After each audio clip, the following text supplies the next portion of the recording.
What's going on, everybody? This is Adrian Barrett with Powered by Search, and today's video is going to be all about mobile, specifically an overview of mobile, implementation options that your business can use, and then finally choosing a strategy that's based on your business's needs and its technical abilities. So with that, let's get to it.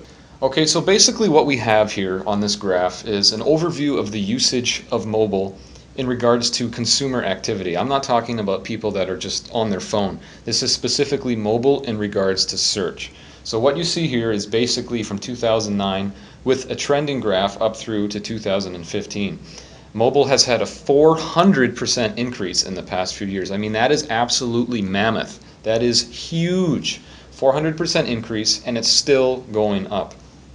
If you take, for example, this pie chart, mobile usage now, it varies exact percentage, but for the most part, let's say it's about 20% to 80%. So about 1 out of every 5 searches being done is done from a mobile device. Now, if you take this graph from today's current time and you up that, so looking into the near future, we're headed into about 35-65 relationship. So with this is something to keep in mind, and if your business is not on board with this, you are going to be struggling, if not struggling already. So what do you do, and how is the mindset related from mobile to your business's product? That's what we're going to touch on right now. With mobile, you have a completely different mindset of the customer as opposed to, say, a desktop or a laptop or a Mac. Okay, I don't use a Mac, but whatever. Anyway, so with mobile, people's mindset differs from those people that are just browsing their computer from their underwear at home. With mobile, you have, say, Mr. Joe Smith, who is locked out of his car on a highway where he has no idea how to get home, but he does have a cell phone and he does have a data plan, that lucky guy. So what Joe Smith would do is he would search for an auto company, a locksmith, what have you. And if he's happy with the service that he finds, and he's finally let into his car, and he can go home so he can browse the computer from his underwear, he would be happy and he would share that information. 2 key points from this story. Number 1, mobile users completely have a different mindset than someone that's browsing from home. The second point that you want to take home is that mobile has created a culture of sharing. It sounds really, fairy tale-ish, but it's true. Mobile sharing is absolutely massive, and if you don't incorporate a sharing tactic or technique into your marketing plan through mobile, you're going to be shooting yourself in the foot. So with this, let's take a look at the 3 different options that you can implement to improve your mobile strategy. Let's get to it. Okay, so the first strategy that you can use to implement a mobile marketing content production alongside your desktop website is known as responsive website design. Now, responsive website design is the preferred method that Google recommends that your business take in order to show both mobile and desktop content. Now, some of the benefits of responsive website design, is that there's only one URL. You have a mobile version and you have a desktop version. However, there's only one URL. Now, one URL means that there's no redirects. It means that there's no duplicate content issues. It means that it's very easy to work with. The downside, however, is that a site redesign may be in order and your tech team might not be very happy with you. So let's look at what I have on screen here, and I'll show you exactly how responsive website design works if you're not familiar with the visuals about it. So let's hop over to the computer screen. Okay, so what you see here on the screen, obviously, is responsive website design. Now, I took my handy-dandy art skills and I put together a quick picture for you here. On the left, we see a computer monitor. In the middle, we see a tablet. And on the far end, you see your smartphone. Now, the purpose of this illustration is to demonstrate that with responsive website design, the content and the layout of the information being presented is going to restructure itself accordingly to the device that is viewing your content. Key points to take away. Again, there's one URL, there's no duplication. Link consolidation and popularity is also huge. This means that when you're focusing your marketing efforts on getting your inbound links, it's not getting split, there's no losing value, your equity is staying where you want it. Yep. There's no redirects, and of course, like I just mentioned, a site redesign is questionable for the disadvantages. Another thing which you may or may not consider to be a disadvantage, of course, is that the mobile experience is not specifically optimized for a mobile user due to the fact that you're using the same content from a desktop website.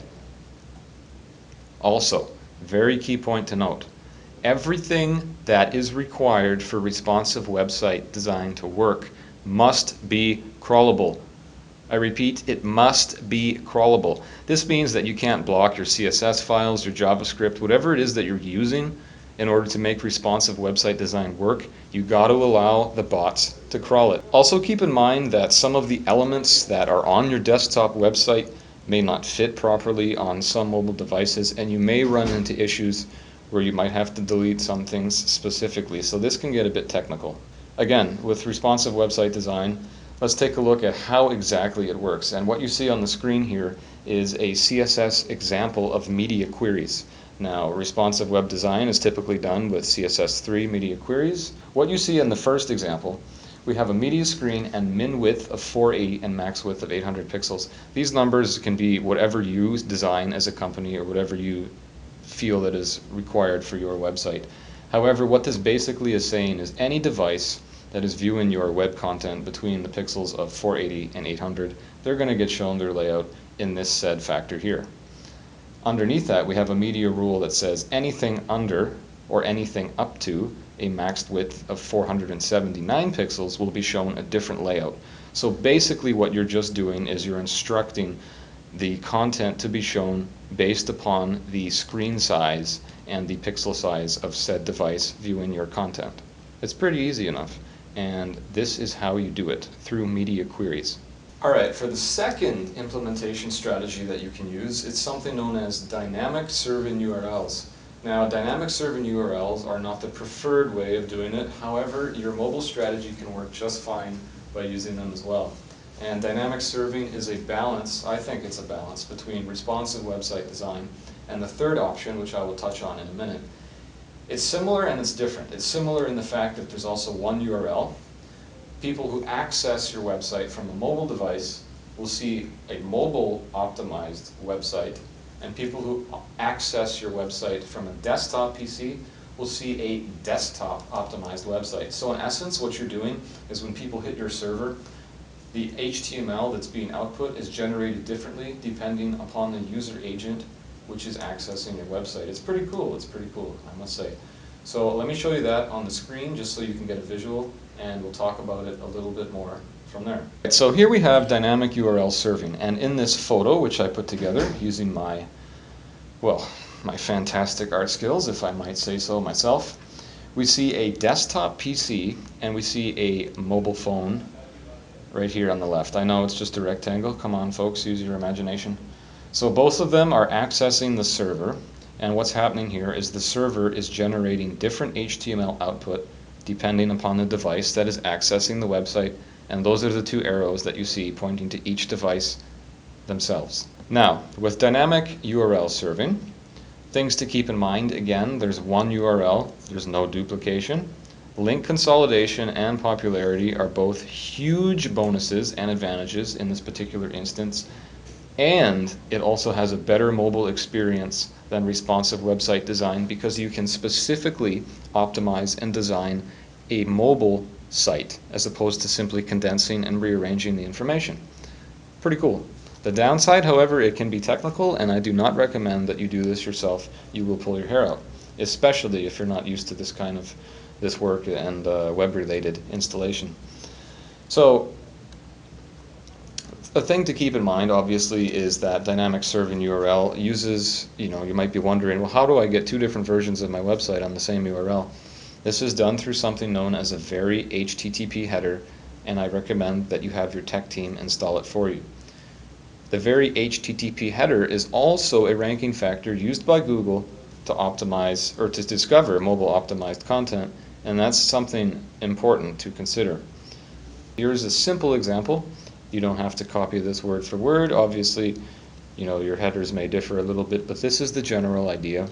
This is installed on your server, and the server will dictate who sees what. It's a great way to split your content, but keep your link popularity and your marketing power all in one place. So we've gone through option 1, option 2. We also covered a history, or the background, into mobile usage in general in terms of search, which reminds me, I actually forgot to check it off. So there we go. We're almost done with this one, so I will not check that off yet. But fear not, we are getting there. All right, so the third option that you can use is a completely separate mobile website. Now, this has a great advantage of the fact that, like dynamic serving URLs, you can completely design a mobile site specifically for mobile users. It's a fantastic mobile browsing experience, and you don't have to, suck out or take away any of the information that your main desktop website has. The downside, now this is a big downside. If you do it incorrectly, you run the risk of duplicate content, and you run the risk also of technical errors and frustration in general. However, it is fairly easy to implement, and I will show you that right now. So what you see here is a separate mobile website diagram, again using my art skills. And what we have here now again is the same desktop PC and the mobile device on the left. In the middle is the server, and what you're basically seeing is, depending upon the device that hits the server, it's going to spit out a completely separate URL that is different. Here we have two URLs as opposed to one URL that you have seen before. There's a mobile website and your normal website, and they're physically two separate URLs. The issue with this, well, your link power and your marketing efforts are getting split right down the middle. So all of that power that you have pointing to that great landing page that you created, yeah, see, there's no power going to your mobile section as well. So this can definitely hurt you, depending upon the particular strategy that you want to take and where you, as an organization, you're deciding, which URL to promote here and there, etc. Another thing to keep in mind, 2 times the pages, it's 2 times the cost, and double the time to maintain, unless of course you have created some sort of script that updates both websites at the same time. It's a great mobile experience, however, due to the downsides, it might not be exactly recommended. Other things to keep in mind, you want to make sure that you have a consistent URL structure and redirects are used. So, for example, on your desktop version, you want to make sure that you are linking to the mobile site, and on the mobile site, you want to make sure you're linking to the desktop version. Now let me go through this again really quickly.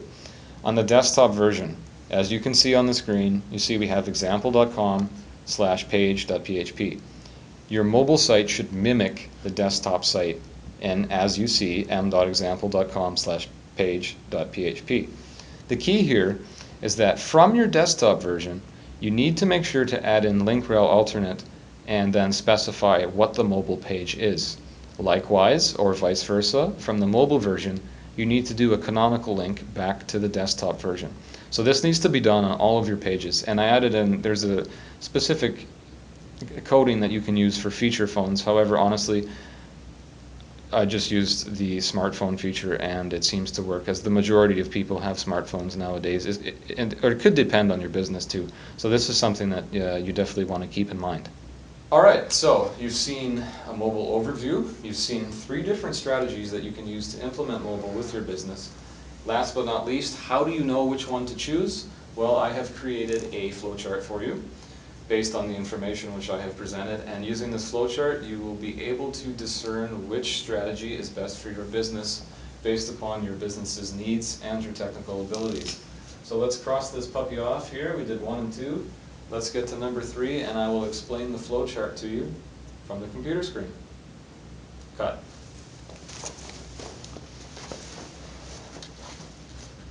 Right, so here we are on the flowchart, and basically let's start from the top. Let's see the mouse here. This circle, same content on mobile with a question mark. What this is asking you is, do you plan to have the exact same content on your mobile version as you do on your normal website? If the answer is no, then you can head right away to dynamic serving URLs. If the answer is yes, then you need to ask yourself another question. Will a site redesign be a problem? Will I be able to implement media queries and get my IT team to redesign the site in order to have it be responsive? If the answer is yes, it will be a problem, then you need to head over to dynamic serving URLs. If it's not a problem and you want the same content, you are free to go, and you better start up your responsive website design restructuring ASAP. Now, in regards to dynamic serving URLs, if you cannot implement this feature, then it is suggested that you use a separate mobile website. If you can do dynamic serving, that's all you need. Cut.